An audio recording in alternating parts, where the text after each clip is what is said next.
Today I'm teaching the Exodus era, Exodus, Deuteronomy. The Exodus was the mass movement of the Israelites out of slavery in Egypt back to the promised land in Canaan. It was not an easy movement. The Pharaoh of Egypt did not want them to go, and he threatened them with military retaliation. The miracles God performed during this time are amongst the most spectacular recorded in the Bible. The Nile River turns to blood, shepherds' rods turned into snakes, the firstborn of every Egyptian household died, and the Red Sea parted to allow the Israelites to cross over on dry land, escaping the Egyptian army. Vintage movies sometimes portrayed this event as a little band of nomads roaming about the desert, camping under palm trees and singing Hebrew folk songs around a campfire. This picture could hardly be further from the truth. With the advances in computer-generated imaging, movies now reflect more accurately the almost unimaginable magnitude of the Exodus. The book of Numbers tells us that when the Israelites left Egypt, there were 600,000 fighting men.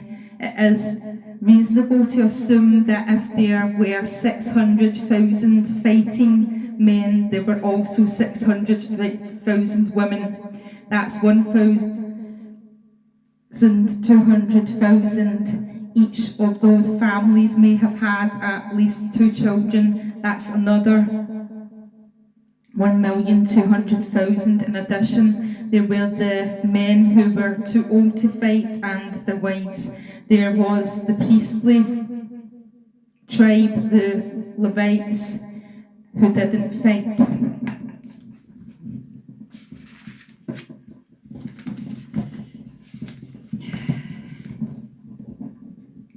And their wives and their children. There were perhaps between 2.5 to 3 million people who left Egypt during the Exodus. This was not a little tribe of nomads roaming about the desert. This was a nation on the move. Look at the state of Texas on a map and imagine the city of Dallas beginning to move across the maps, and you get an idea of the magnitude of the Exodus. When you add all the animals they took with them for food and milk as well as for sacrifices, this qualified as a horde. Instead of looking for a flat spot under a palm tree to camp, they had to look for a valley 10 miles apart, 10 miles square. When they lined up to cross the Red Sea, it was more than a little isle that was required. If they crossed the Red Sea 100 abreast, counting the animals, the column would have stretched perhaps as far as 50 miles back into the desert. Personal belief aside, this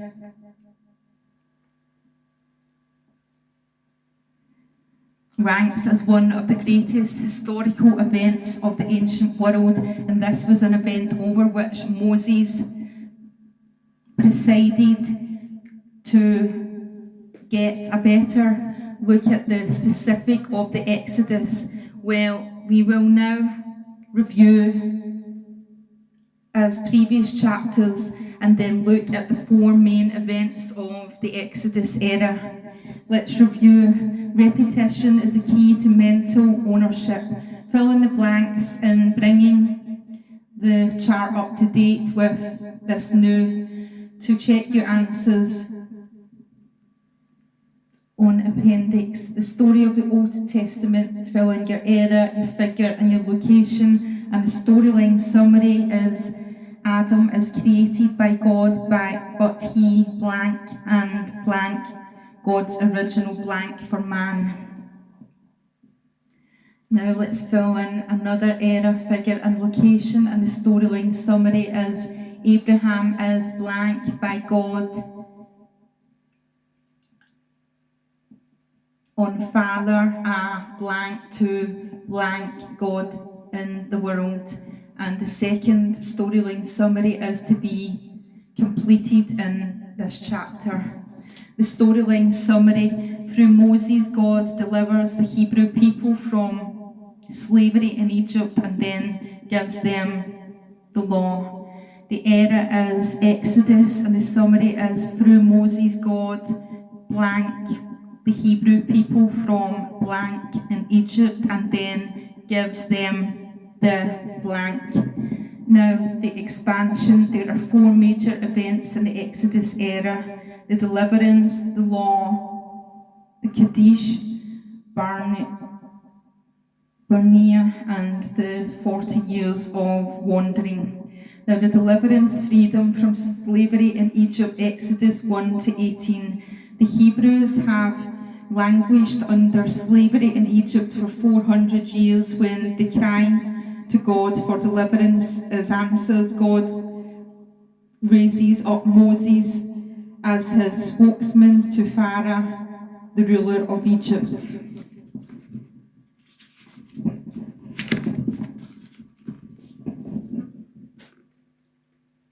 Asking for spiritual freedom for the Hebrew people. Pharaoh refuses, and is a series of 10 plagues is levied on Egypt to prompt Pharaoh to let the people go. The plagues start out bad and then go worse, from frogs to giants, a water turns to blood.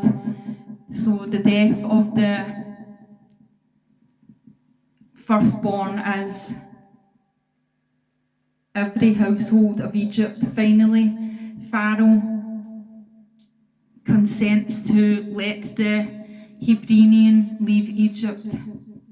After they have gone, he changes his mind and attempts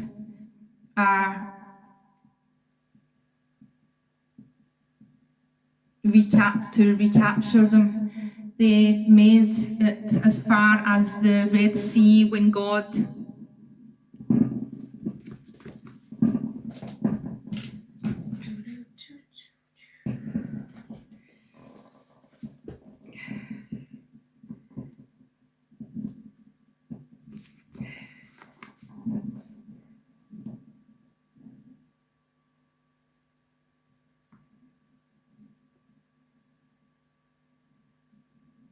parts the Red Sea, and the Hebrew people cross over to the other side. The waters come together again, protecting them from the Egyptian army and fixing them from slavery in Egypt.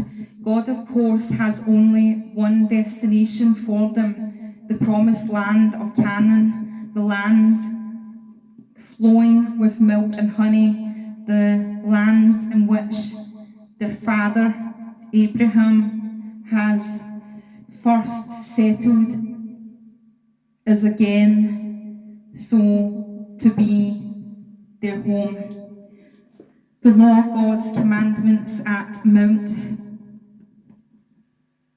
Sinai, Exodus 18:19 to 40. The Hebrew people now begin to take on a national identity as Israel.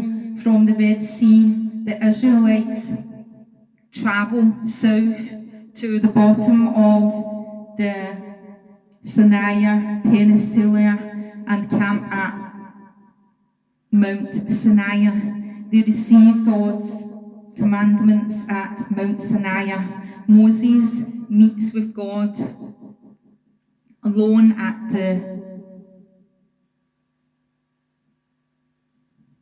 the trip of Mount Sinai, where he resolves the Ten Commandments written on tables of stone by the finger of God. Moses also receives a full revelation of the law that is to govern Israel's national life as well as her relationship to God. God promises to bless her absolutely for obedience and curse her soundly for disobedience. Kadesh Barnea, place of rebellion against God, Numbers 10 to 14. Israel leaves Mount Sinai and migrates north to an oasis, Kadesh Barnea, which is the southern gateway into the Promised Land. From this vantage point, 12 spies are sent into the Promised Land. One spy from each of the 12 tribes of Israel. The land of inhabited by the Canaanites, who would not take kindly to an Israelite horde invading their land. When the spies returned, they had some good news and some bad news. The good news is that the land is beautiful, flowing with milk and honey. The bad news is that there are giants and hostile armies throughout the land. 10 spies report that the land is indomitable, in spite of the fact that God has promised to give them victory over any opposing forces. 2 spies, Joshua and Caleb, exhort the people to believe God and go into the land. However, the people believe the majority report and refuse to follow Moses into the land. Thus, this becomes known as a place of rebellion against God. And now, fourthly, 40 years of wandering, consequences of rebelling against God, Numbers 20 to 36. As a consequence of rebelling against God at Kadesh Barnea, the Exodus generation is condemned as to wander in the wilderness until everyone 20 years old or older at the time dies. In the ensuing 40 years, a new generation rises to leadership, and the people are willing to follow the leaders into the land. Moses leads them to the north of the Dead Sea near Jericho, the eastern gateway to the Promised Land. Moses encourages the people, gives them additional instruction found in the book of Deuteronomy, and then dies. Now let's do a self-test. What you can learn tomorrow is built on what you learn today. So for the 4 major events in the Exodus era, let's write the correct numbers and the blanks from the options on the right. Now the event is the deliverance. So what number do we have for that? The description is the God's commandments at Mount Sinai. And secondly, the law, what is the number for the place of rebellion against God? Thirdly, the Kadesh Barnea, what number for the consequences of rebelling against God? And lastly, 40 years of wandering, the numbers and the freedom from slavery in Egypt.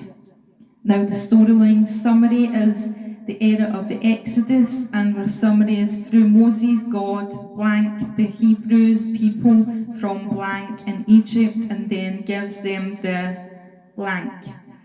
The Ark of the Bible history. We have a picture of it here.